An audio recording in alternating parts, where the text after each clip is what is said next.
ये हड्डी, right, that is a CTJ हड्डी, C7 thoracic joint हड्डी।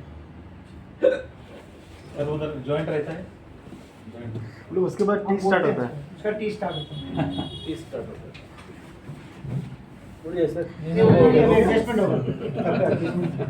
ठीक है, हमने CTJ को फाइंड आउट किया है। अब हमें क्या करना है, हमारा हाथ पे इस तरह से रखना है, इधर ये जो बोन है, इस बोन के साइड में यहाँ पे जो खाली जगह है उस पर अपना हाथ रखना है और इस हाथ को इस तरफ फोर्स करना है। कपल ठीक है, अच्छा। ठीक है, फिर से देखो मैं क्या कर रहा हाँ। हूँ, फिर मैं एक्सप्लेन करूँगा।